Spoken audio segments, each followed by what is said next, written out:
Good morning, everybody.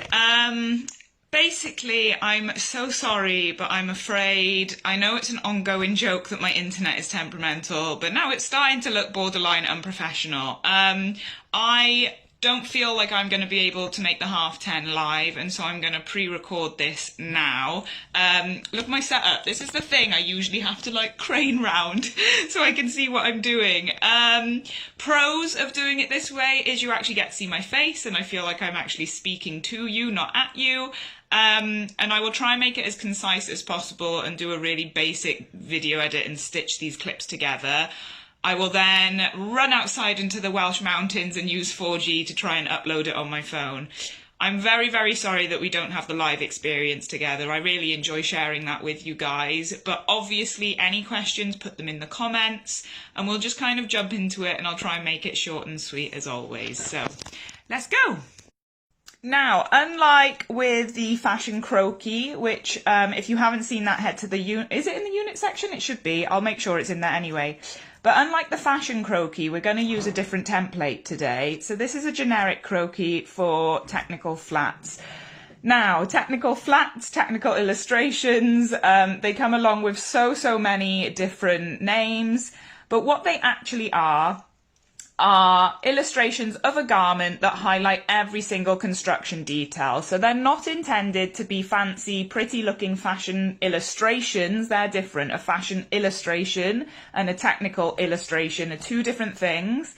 What they're intended to do is be as proportionate and clear as possible to illustrate the construction details, the seam lines, the stitching lines, buttons, zips, fastenings, so that if I, as a fashion designer, presented a fashion illustration to a client and they said, yes, let's proceed with that, I may have drawn a panel here that they might have actually thought was a patch pocket. When you convert that into a technical illustration, you make sure that everybody is on the same page. You make sure that everybody is understanding of what's involved in the process. So hopefully that makes sense. I'm going to draw through a couple today, and then obviously I would love for you, I might even set homework today. I would love for you to go away and trial a technical flat of your own. This is the template I will be using, and I will be uploading this, when my internet works, to the resource library so that you can download it yourself and you can get started with everything that way. You are going to notice, unlike the croquis, which is 9 heads high, this is around 7 to 8 heads high. Again, a normal realistic figure would be 7 heads. So we're talking proportions with the technical illustration. And these markings on here, we have got the chin here and the neck. We have got the chest and the bust. The waist, which also hits just at the elbow around there. We've got the crotch, the wrist, mid-thigh, knee, shin, and your ankle. And then obviously she is stood on the floor here, or they. This is quite a gender neutral template. And so having these markings helps us with proportion, helps us map out our garment design.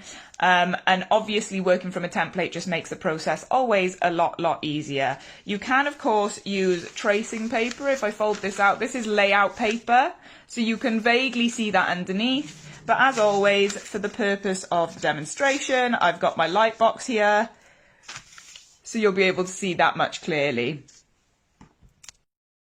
So I'm going to start by drawing a really basic camisole top, just to illustrate what the point of a technical flat is going to be. So I have a piece of paper laid over my template here, and I'm just going to mark in and start to draw a camisole top. Now I want this to be tight fitting, and I want it to maybe stop about there. And then we can square it off here. Now, if you were doing a fashion illustration, okay, and fashion illustration, you would probably add a bit of a curve here to mimic how it sits around the body. When we're doing a technical flat, putting a curve by there would basically indicate that we want the hem to be curved, and we don't. We want the hem to be straight. So if you equipped yourself with a ruler, I've gone a bit extra here. I've got a big old Pan Master. But if you equipped yourself with a ruler, that's a really useful kind of tool for technicals, because we want straight, sharp lines where applicable. And then you would just kind of highlight that this is a straight hem. And then I kind of want it strapped by here.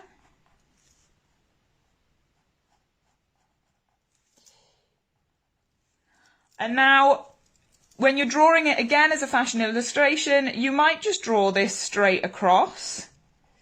But you need to really have a deep understanding of garment construction. If we drew that straight across without your seam lines here, what that indicates is that would be obviously one piece of fabric. And we want that to be the straps that are attached. And if they're attached, you're going to find that there's a seam line. So if we draw that across there, and then maybe I want some kind of finish here. So this really is my basic camisole top. If we turn that off, this is kind of what we're left with. And if I can zoom in, here we are, here's the magic of me pre-recording it as well. If I zoom in, what we now need to do is add stitching lines. So you really need to familiarise yourself with garment construction. What I would advise you do is root through your wardrobe, pick a garment to experiment with. I'm just going to come across here with a line of stitching, pick a garment to study, and I would try and translate that into a technical flat. And then obviously if we're hemming it, there would be stitching across here too. You may even have 2 rows of stitching depending if it is a cover stitched finish.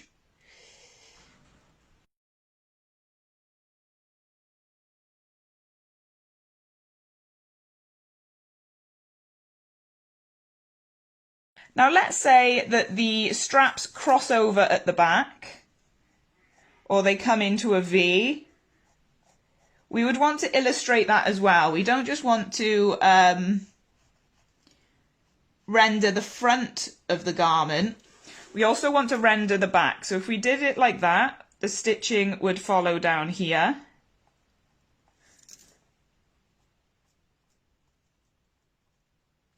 And to just illustrate that that is the back of the garment, you could add some really light shading.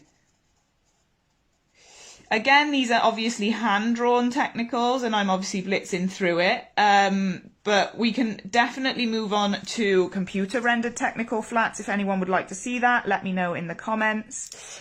And you would just kind of shade that in to indicate that this is the back of the garment. And then when you do the back of the garment, this bit here would be shaded and this bit would be left white to render it as the front layer at which we're looking at. So that's a basic camisole. And what if we wanted to now, say, do a shirt, something a little bit more in-depth and detailed? We're going to have to consider the collar. We're going to have to consider the button stands. So if I just start by drawing here, I'm going to go down into an armhole and just show that this is a kind of satin sleeve. And maybe I do want this to have a curved hem. We just spoke about having it straight across here. Maybe I want this shirt to have a curved hem. And it obviously wouldn't cling to her body if that was the design, so we want to make sure that it is proportionate. I want it to cover her crotch. It's quite a long line shirt, so I need to bear my proportions in mind. Now if I bring this up here as your shoulder seam, and then we will include a collar.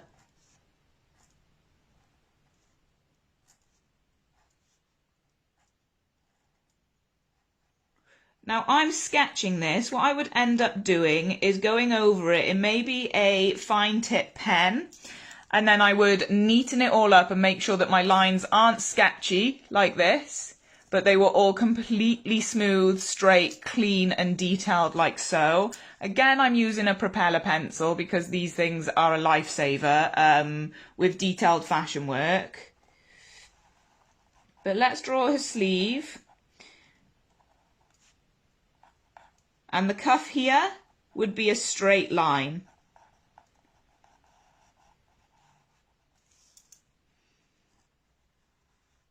Draw the other one. Try and make it as balanced as possible. Symmetrical in terms of the right and left side that you're seeing. We want it to be a bit wider here, a bit more space.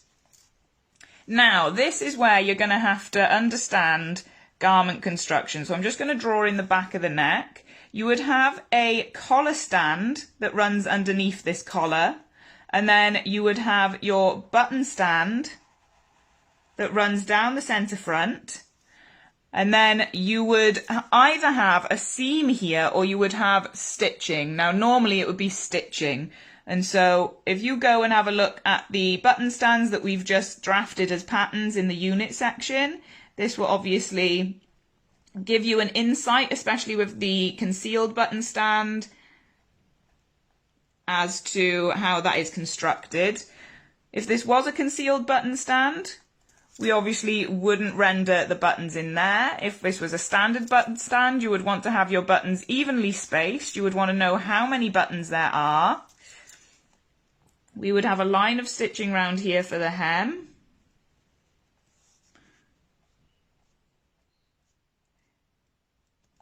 And as this is a shirt, there would probably be a yoke. And so I'm going to bring the shoulder forward a little bit, because on the front of a shirt, if you have a yoke, your shoulder seam comes forward ever so slightly.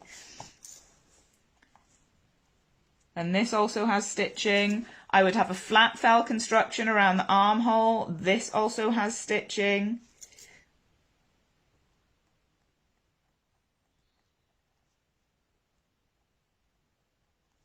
You would have a edge stitching around your collar.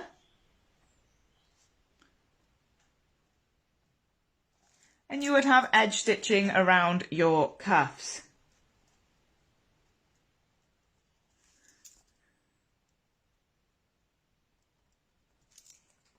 So if we just pop this off, you can start to see how much more, well, they're called flat because they're obviously 2D. We're going to render this in and shade that in because this is the back of the collar. And then maybe we'd have a pleat, but that would usually be on the back. So we could put the buttons in here. You would maybe have a pocket.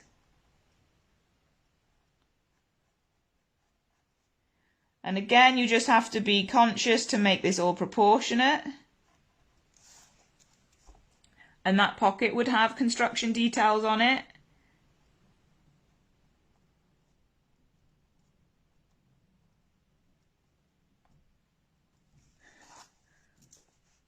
And then we would look at spacing out these buttons equally. So you would use your ruler by here. I'm just doing it by eye, which is a big no-no. But you would look at spacing your buttons out equally. You can put maybe a little crease line in the elbow, but then you're kind of moving into illustration territory. But it's just a case of making sure that if you ever handed this to a pattern cutter, they would understand the proportion of your design, they would understand the paneling, what pieces needed to be made, the fit that you're after. This would obviously be much more of a slim fit sleeve. This is tailored in at the waist, whereas if we didn't want it tailored at the waist, you would have to be very mindful to just go straight down. And make sure that we were proportionately communicating that design to whomever received the technical flat. Now, a trend that has been started by a forecasting platform called WGSN is actually to add a thick black line around the outside and the silhouette of the technical. Although this looks pretty, this is not the kind of industry standard way to do it, but obviously depending on your use of your technical illustration, you can finish it in any way you see fit. But we would just go up and around with a thick black line. This would be done more so on computer rendered technical flats, which are also called CADs. I told you there was a lot of names for this kind of process. But you would end up, I've just got a fine liner here. Sorry guys, this is where I crane my head round my camera. and you would just go around the silhouette like so to kind of finish off your technical illustration. Other details that may want to be included might include something like darts on a shirt, which would simply be rendered like so. And then another thing you would want to do, if I just switch that off, is you would equally importantly need to render the back of the garment as well. Now, oops, you'll see here that I have put a straight hem across the back of this shirt just as a design feature. And we have the hem rolled up at the bottom here, rendered in white. I don't know if you've followed any sewing patterns, but you will see that the right side of the fabric is always white. The wrong side is always shaded a kind of grey. And the hem here would illustrate that this right side of the fabric has been turned up. And that is why we leave this white. I have flipped the stitching line to this side because this is rendered as the back, which is flipped over. And I have just done a little cross stitch there to illustrate the button. You really do want to include every single detail from whatever perspective you are looking at the garment.